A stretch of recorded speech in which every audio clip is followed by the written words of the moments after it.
انسان کو ذہنی مریض بنانے میں سب سے بڑا ہاتھ اس کے اپنوں کا ہی ہوتا ہے۔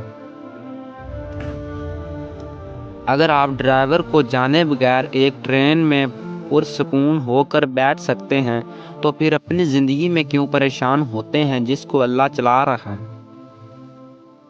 چابی سے کھلا تالا بار بار کام آتا ہے اور ہتھوڑی سے کھلا تالا دوبارہ کام نہیں آتا۔ رشتوں کے تالے غصے کے ہتھوڑے سے نہیں، محبت کی چابی سے کھولے۔ ہم نے تبصروں اور بحث میں پڑھ کر ہمیشہ ہی زندگی کا وہ حصہ برباد کیا جس میں ہم مسکرا سکتے تھے۔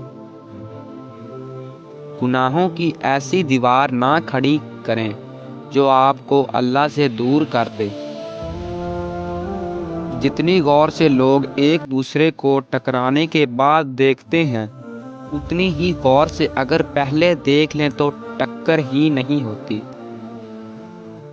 مولانا رومی سے کسی نے سوال کیا کہ موسیقی کون سی حرام ہے؟ جواب دیا، امیروں کے برتنوں میں گونجتی چمچوں کی آواز جو بھوکے غریب کے کانوں میں پڑے۔ ہم جس کو غریب سمجھ کر شادی پہ نہیں بلاتے وہ نیت میں سب سے پہلے پہنچ جاتا ہے۔ محنت لگتی ہے خود کی پہچان بنانے میں، فلٹر لگوانے سے صرف چہرے صاف ہوتے ہیں، کردار نہیں۔ آپ کے آس پاس بہت سارے لوگ آپ کی مدد کرنا چاہتے ہیں لیکن آپ کی فطرت، سلوک اور سخت مزاجی کی وجہ سے وہ ایسا نہیں کر پاتے۔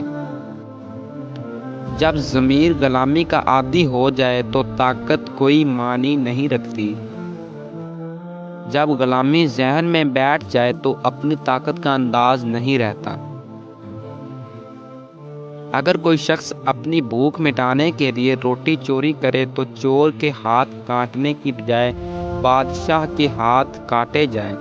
امیر المومنین حضرت علی المرتضیٰ۔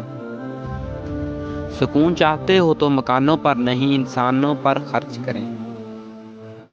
سکون تھا، سادگی تھی، بندگی تھی، جب موبائل نہیں تھا تو ایک زندگی تھی۔